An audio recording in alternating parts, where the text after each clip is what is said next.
Ariel Helwani post-fight at UFC 161 alongside James Krause, who submitted Sam Stout in the 3rd round, and as a result, picked up his very first UFC win.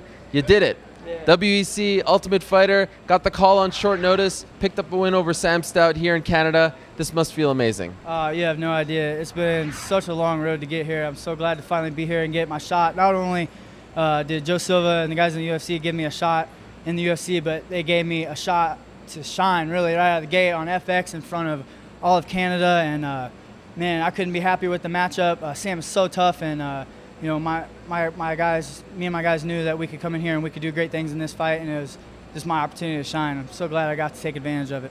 You took this fight on very short notice. What kind of shape were you in when you got the call? I was in fantastic shape. Joe Silva's been calling me and asking me to take fights, you know, and it just hadn't worked out. He's asked me 2 other times, and the last one was probably a month ago, and it was on 6 days' notice. I said, Joe, I'm sorry, man, I can't just take this one.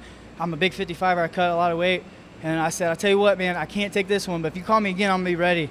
And I went straight into a training camp, and I told myself it'd be 6 days, 6 months, 6 weeks, 6 years. I'd stay in camp until Joe Silva called me back, and here we are. I'm in fantastic shape, and I think I showed it in my fight.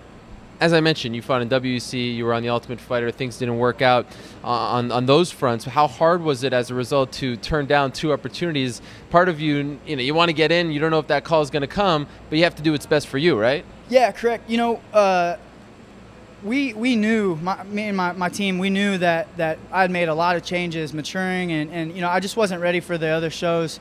I don't think the Ultimate Fighter, I got, you know, a head collision and it knocked me out, and no excuse, but all that led up to this. You know, it made me a better fighter, a better person, and my team and I knew that when we had the shot, you know, we wanted to make it a legit opportunity. We didn't care who it was against, but you know, we just wanted the weight cut and everything to be right, and we were willing to turn down some fights to do it, and I'm glad we did. You know, it worked out very well for me. Put on a tremendous performance. 1st round, you cut him with that big head kick. What was it like dealing with all that blood? That was a tremendous amount of blood. Yeah, it was so slick, man. I thought they were going to stop it. It was a pretty bad cut right over his eye. I think if it would have been a little bit lower, they might have stopped it. But there was a couple times where we were on the ground and neither one of us could hold on to each other. And he's talking to me, you know, I got a gusher here over my eye, and it was pretty cool. Sam's such a good guy, man. I hope I don't have to fight him again because he's such a nice guy, and it was an honor to be in there with such a veteran of the sport. You know, I not grew up, but I idolize this guy. You know, I love watching him.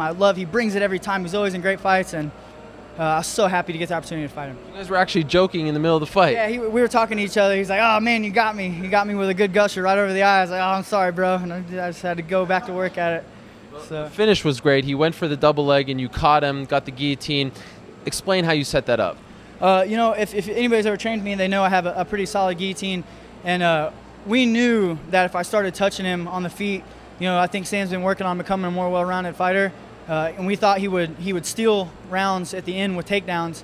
And I heard his corner, I heard Mark Hominick say, "Let's look for the takedown at the end of the round," and I tried to catch it as we were standing, but we were too slick, and he was kind of, you know, he was just kind of trying to drive on me when we got it, and I stuck it in, and I knew if I could get a hold of with the arm in, I knew I could finish it. And he held off for a long time, but I was not letting go. I was going to ride it out until the death of me, and I did not want to go to decision here in Canada.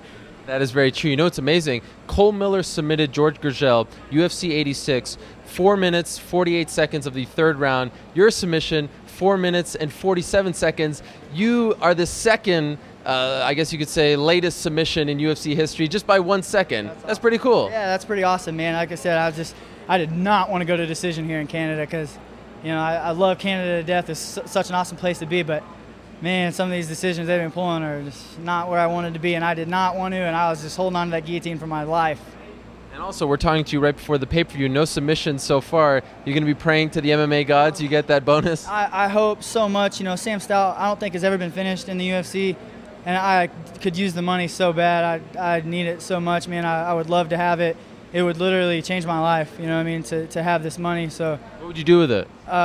You know, save it and look to invest in something, you know, anything. I got a ton of opportunities that I could do with it, but, you know, I'm just happy to be here, really. You know what I mean? I would have taken this fight for free, and that's honest to God truth. I would have done it. So. Well, congratulations. You're here. You got the win. Amazing stuff. Enjoy it. Thank you very much, sir. I appreciate it, man.